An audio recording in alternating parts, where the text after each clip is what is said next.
Okay, good morning, class. Can you hear my audio? Anyone from the group, kindly affirm if I'm audible on your end. So that before I share my screen, I know that you can hear me. Okay, thank you for those who responded. I'll be starting to share my screen na so that we can begin our agenda for today's meeting.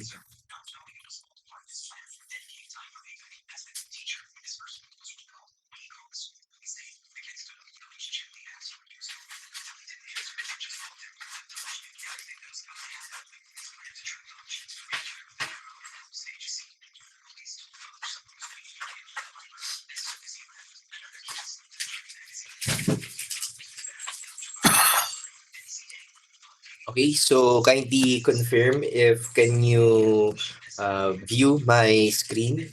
So I've started the screen sharing. So may I know if that is available on your end, or are we viewing the same screen right now? So anyone from the group so that okay, so thank you, Miss Motus. Okay, thank you. Thank you. So yan, as you've seen on our screen, this day will not be dealing with so much intricacies, technical topics of our subject, but rather the very first day of our meeting will be intended to give you an overview of the subject so that you can appreciate what will come as we embark on this semester. Okay, so and our subject, as you've known, hopefully, you can see on your registration form, we have your film screen image acquisition, processing, and image analysis. Again, reiterating, this is our subject, and hopefully, you can see that on your registration form. Otherwise, you are not officially enrolled. Kaya ngayon pa lang na nasa orientation pa lang tayo, na hindi pa tayo lumalalim, we haven't deal with so much things in this subject. Kindly double check if you are officially enrolled with this subject. Kasi nangyayari yan minsan, magsasabi kalagitnaan na wala pala siya dun sa subject. So, I'll also double check, make sure that is appearing on your end, especially on your registration form. That's why I'm asking you on our group chat to accomplish yung form na sinend ko. We're in that form, you will be asked to upload your registration form for me to to double check kung talaga bang officially enrolled kayo sa subject. Yan, and that again, that registration form that will serve as your attendance. So aside from you are present here, you register that the record on that Google form for those information that I've needed, do mga nag-comply, sila lang mabibigyan ng full credit for today's attendance. Okay, so furthermore, for our orientation, our course code is RT208.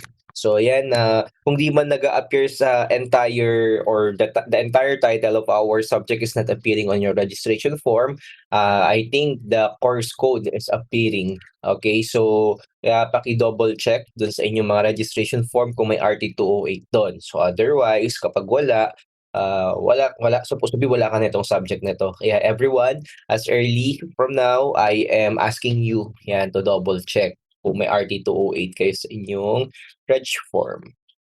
Okay. So just what I've told you, this subject will be this meeting, the first meeting of our subject will be dedicated for the overview of the course, the orientation. So here, as you've seen, this course provides an understanding of the principles involving the action of X-rays on film emulsion and intensifying screens, processing chemicals, and the various systems and accessories involved in the conversion of latent images into visible radiographs. It equips the students with the skills necessary to critique radiographic images, emphasizing the recognition of the processing faults through the radiographs and laboratory exposure experiments. Discussions include processing room designs, accessories, and regulatory requirements. So, from this description already, you can have an idea that this subject, and also from the background, will deal with the conventional way of producing an image through the use of dark rooms, the processing rooms that in the early advent of radiology, that is the common method of processing to produce a final output, which is a radiograph, yung X-ray film. So yung traditional method na paggamit ng mga chemicals. Yan, and how we can use those conventional way, yung mga accessories like the film, the cassettes, and yung mga chemicals sa darkroom, and so on and so forth na pag-uusapan natin ngayong SEM. So that's what this subject will be tackling. Kasi ito nga yung fundamental.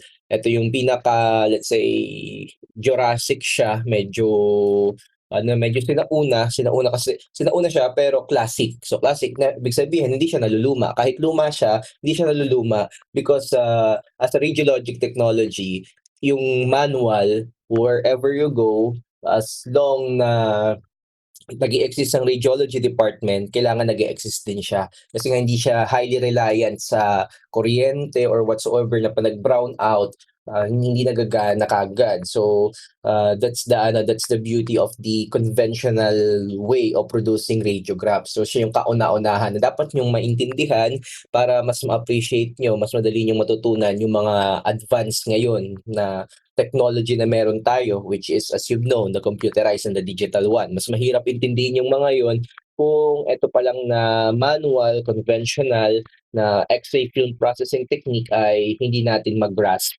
So kasi nga ang digital, yung technology ng digital, dito rin naka-base yun. Inano lang nila, nilagyan lang nila ng konting twist. Okay, so yan, this subject will be all about. Now, going to some of the important details of this subject is the credit is a 3 units subject, which is composed broken down into two. So this is a 2 units lecture and a 1 unit laboratory. So I'll on my end, I'll be handling your lecture. So nasa akin yung lecture while other faculty will be handling the laboratory. And as I've known, kapag finalize yung grade ng subject na to, it will be a 40 to 60 rule. So meaning to say, the 60% will be coming from me. So kasi yung grade ng may laboratory sa anang lecture, pinagsasama yan sa dulo.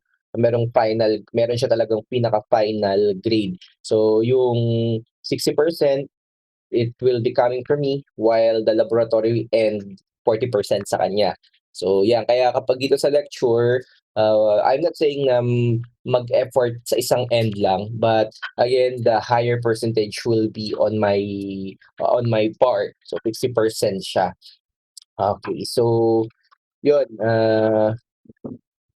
and furthermore, this will be the specific learning objectives, our target learning goals as we embark for this subject in this semester. So at the end of the course, you, the students, will establish a knowledge base on factors that govern the image production process with an emphasis on film imaging and related accessories.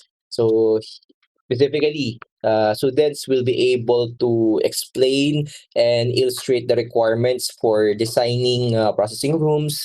Yan yung darkroom natin, paano ba yung configuration nun. Kaya para dito sa subject na to, sa unang part natin, medyo magiging engineer at architecture ang approach natin kasi pag-uusapan natin yung mga basics ng configuration ng ating examination room. Hindi pa pwedeng basta na lang ginawa siya, binild kasi kapag sa ospital, lalo sa mga tinatayong hospital or clinics, kayo yung tatanungin diyan kung tama ba yung specification, yung tipong ginagawa yung mga examination, hindi pala kasya yung stretcher ng pasyente, hindi pala makagalaw, hindi ka makapasok doon sa darkroom dahil mali-mali yung design. So, alam mo rin dapat siya nasa radiologic technologies kasi ikaw ang tatanungin, lalo kung ikaw yung unang radtech nung tinatayong ospital, ikaw yung tatanungin yan kung paano yan gagawin.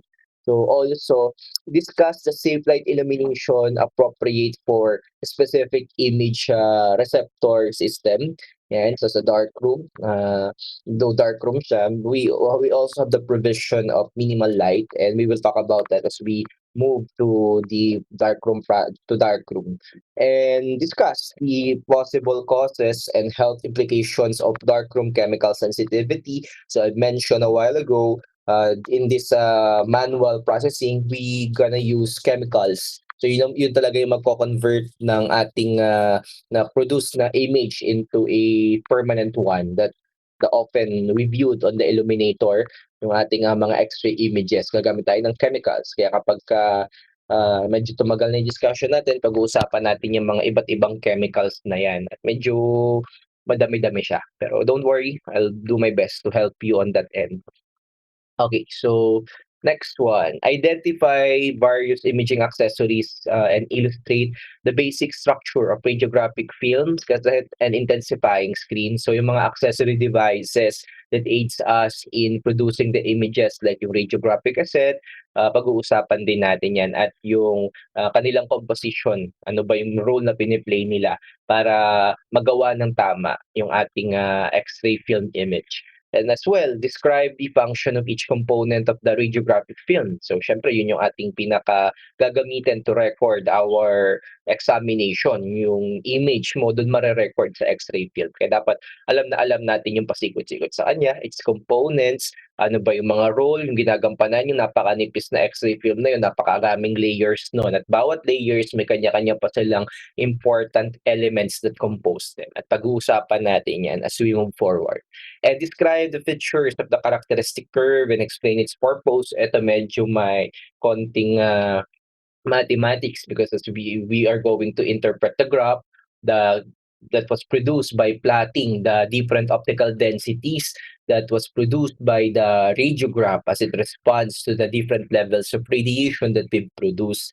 Yan, kaya important dito sa subject na to, naiintindihan niyo yung konsepto ng radiation production and characteristics. I think you're already done with your subject in radiation production and characteristics kasi yung physics nun, the physics behind that will be applied, application tong subject na to. Kung hindi mo maintindihan yan, mahirapan kayong ma-appreciate once na in-apply na natin sa mga procedure yung mga factors na pag-uusapan natin like yung KBP, MAS na basically pinag-usapan nyo na before and how it will manifest on your X-ray film. Yan. Kaya dapat hopefully you have a good foundation on that and recall, wag niyo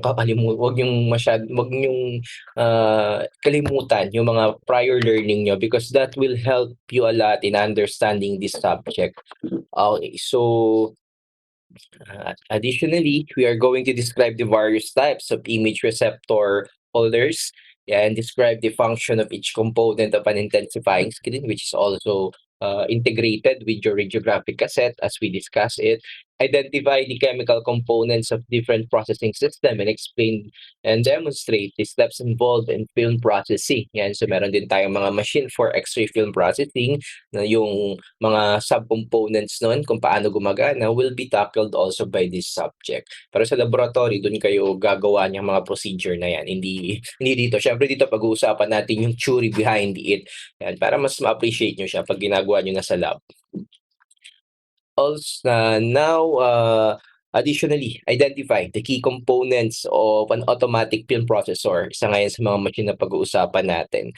And if though this is the conventional way, meron siyang konting upgrade, but still it is considered to be conventional kasi gumagamit pa rin ng X-ray film.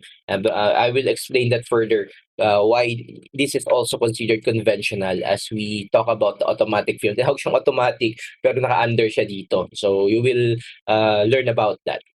Explain the latent image formation. So ito yung medyo medyo complicated na discussion ng photochemistry, interaction ng chemicals dun sa X-ray film in order for us to view yung record na image coming from X-ray interaction and distinguish the radiographic film quality in terms of contrast, density, other factors affecting overall image quality. So I think you have your subject of principles of imaging. So in that subject, syempre, subject natin na yun last semester, it's quite important that we can apply those principles here. So ang pinagkaiba lang, nasa yung film ang ikikritik natin. And so we are going to use that principles and concepts in order to judge. Literally, i-judge mo kasi sa ospital, ikaw talaga ang bago pa makarating yan sa radiologist for official reading ng diagnosis ng pasyente, ikaw muna yung magda-diagnose initially sa sarili mo. Hindi yung diagnose na na babasahin mo yung sakit ng pasyente tapos sasabihin mo sa kanya. No, the scope of practice ng radiologist yun. Ang scope of practice natin when we are analyzing a radiographic film is for us to tell kung tama na ba yung ginawa nating x-ray image, like okay ba yung kanyang okay ba yung kanyang photographic properties, the contrast, the density na pinag-aralan last time, and also the geometric factors, whether there is distortion, there is noise, uh, substantial ba yung mga yon, adequate ba sila in order to produce a good quality radiograph which will result in correct diagnosis. Yan, kailangan alam nating i-judge yun. Kasi kapag hindi natin naiintindihan yung mga konseptong yun, makakagawa kayo ng mga images pero hindi tama. Yan na sinong pwedeng maapektuhan in a negative way? Our patients. Yan, kaya those prior learnings of yours will be can be touched by this subject. Yes. Also, we are going to identify the purpose of a daily quality control programs for safety processors. Pag-usapan din natin yan, how to maintain yung mga machines natin. Though you have specific subject kasi that will discuss in detail etong QA/QC. So I think that is on your third year level. Andun yung subject ng QA/QC, mas in detail yun, mas talagang hihimayin nun kung paano yung mga step-by-step process niyan. Pero dito, superficial discussion lang yung QA/QC, medyo paano siya, padulo-padulo. And identify the cause of processing faults and artifacts and implement corrective measures, emphasizing this one. Ito yung kapag nag-evaluate tayo, dapat alam na alam yung ma-identify because artifacts can cause misdiagnosis at pwedeng mapahamak yung patient.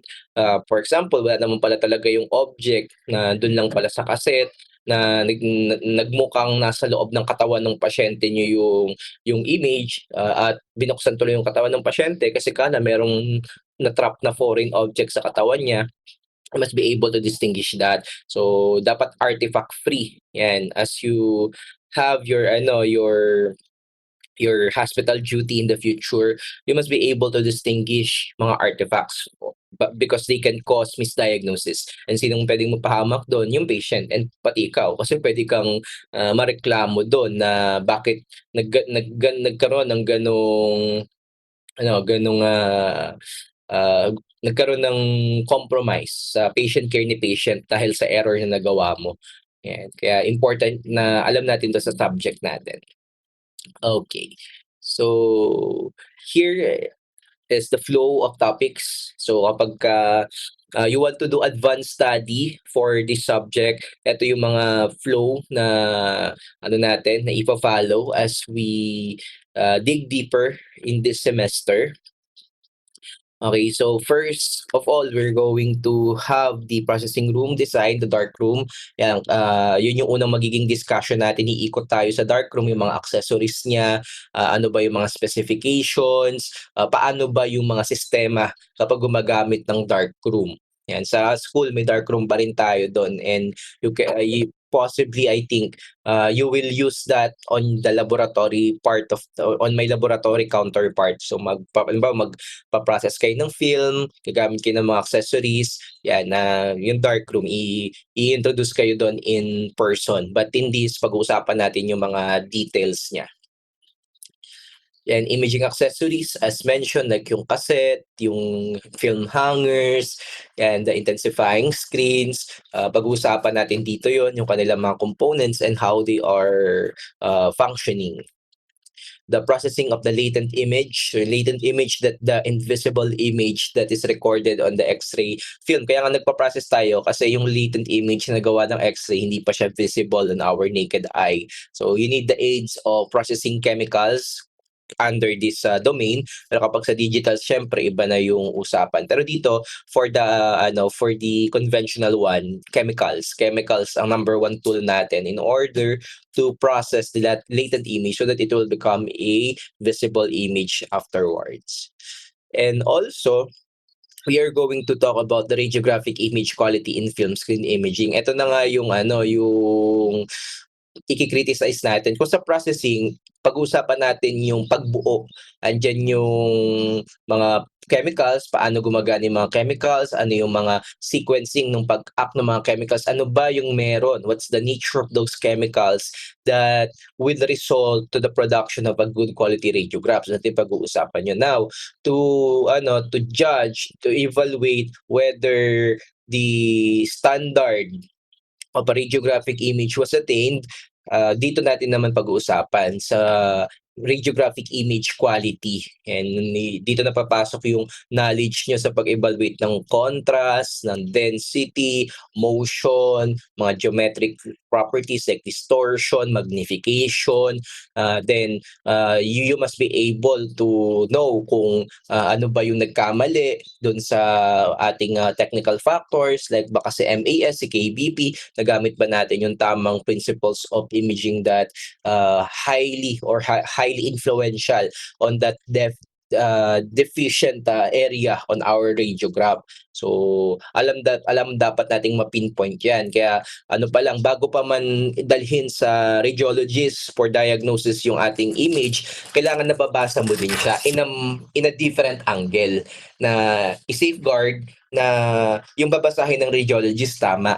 Okay, so yan. And also, in the last part, we are going to talk about radiographic film analysis. Ito nga yung mas magkikritik na tayo. So in order to kung meron for us to identify yung common errors or yung error doon sa radiograph na na-produce and what measure can we take in order to correct that. Kasi ang rule natin, pagka alam mo ng mali, poor na yung radiograph na na-produce mo, we must repeat it. And at remember, for every time that you repeat an examination, you are jeopardizing patient care because you are putting additional radiation exposure to your patient. That's why, as much as possible, we want to produce a good quality radiograph that will be a good compromise between image quality and the radiation dose that the patient will receive. Okay, so yun, at those are the things that we are going to talk about in this subject. So, ayan yung mga major topics na dapat ay kung gusto nyo na aralin in advance, you can do so. Yeah. So, but that is our projected topics or flow of topics for this semester. And these are the references that you can consult and you want to do further elaborated reading, in-depth learning.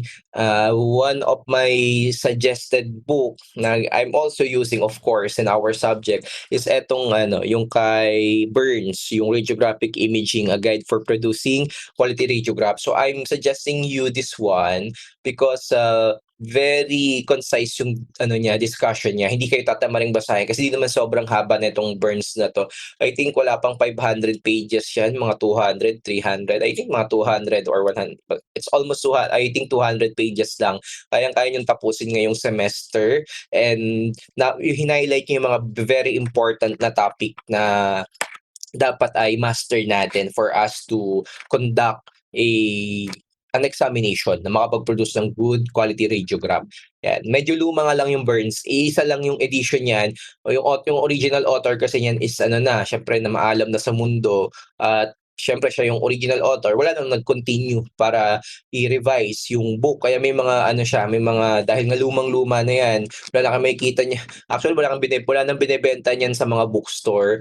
It's very very difficult to obtain a copy unless na lang meron kayong mga kakilala na na meron yan at makakahingi kayo ng way para magkaroon ng copy. Yan. So, yan yung kay Burns. It's a somehow an easy way, medyo digestible, madali siyang maintindihan. Yung Busyong na gagamitin din natin sa ibang subject is also highly relevant. Nga lang yung kay Busyong kasi medyo complicated ang discussion. Yung lalo yung mga computation part niya, medyo saka yung mga graphs niya, yung mga diagrams, medyo complicated. Especially kung first time mong may quite intimidating. So, kaya I suggest you start with Burns. Tapusin nyo si Burns, then you do also additional reading from Busyong.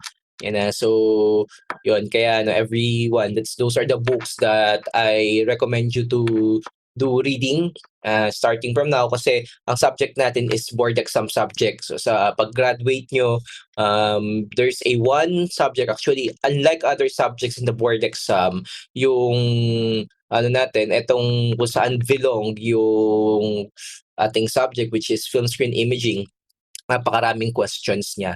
So kaya aralin niyo na siya habang maaga. I'm giving you this highly relevant, high yield na books because in the board exam they are among the primary references na ginagamit especially ng mga board reviewers. Okay, so yun. That is the book. Now, moving forward, do you have any question? Do you have any question in your mind? May mga tanong ba na gustong i-clarify? Again, I'll not be uh, we are not going to have an extensive discussion for today kasi nga first day of the class, I don't want you to feel pressured. Though, yung latter part, kasi nga medyo dami-dami yung discussion dito sa subject na to. And because it's a board exam subject, it is a professional subject. So, pero kaya siya. So I attest to you na kayang-kaya niya siya. Just give your attention, your focus. Yung kaya kapag may klase tayo, just attend. I'm not asking a lot. So just attend lang, listen, and especially with our mode, by just attending a class, kahit hindi mo maintindihan lahat, you will always get something. Hindi mo man siya maintindihan ng isahan, meron kayong matututunan, narinig niyo yung ganitong word. So next time, at least you're already familiar with it. So kaya I'm highly encouraging everyone to attend as much as possible. Some students kasi I've noticed na they are not attending anymore, especially kapag padulo na. So I'm taking note of that. Kaya hopefully everyone is still on board for what we are doing because believe me in the near future this yung mga subject na take natin and which is including this one will be highly relevant on your board exam at mahihirapan kayo sa board exam nyo kung magpapabaya kayo sa mga subject na tinitake natin. Kaya natin, let's give effort to our for things that matter most. Yeah. So I think if there's no more question or any clarification, last reminder na lang before I conclude the orientation is to again accomplish the Google form I've sent on your group chat or else your attendance will be invalidated because I'll be checking also those person who accomplished that. So may records yun. So para makuha niyo yung full credit for the attendance in this for the very first day, make sure you accomplish the Google form. And remember, remember for every SEM, ang allowed nyo lang na absence is 3. So, kung wala kayong attendance today, it's already deduction dun sa absences nyo. And remember, for 3 absences, you can already be failed yung ating FDA or failed due to absence. So hopefully, we minimize unnecessary absences. Aside from it will affect your learning, you can also be dropped. Pwede kayong ma-fail doon. Yun yung rule kasi yung rule natin sa CHED. 3 absence lang, you're supposed to be failed na. Pero since I'm trying to give you as much as possible consideration, hindi ko pa dinadrop kaagad. So, pero wag namang abusive. So, let's help one another. And that starts with you showing me your effort so that I can be confident to let you go to the succeeding parts into your higher academic ladder later on. Okay, so that will somehow conclude our very first meeting intended to give you an overview. So kindly stand by na lang sa ating communication channels on Orange App and on our group chat for further instructions. And for the meantime, that's all for now and see you by the next meeting. Doon na tayo magsisimula ng ating formal discussion. And so thank you everyone. You may have your your rest, especially if you haven't taken your breakfast yet. So good morning again. And welcome to another semester pala.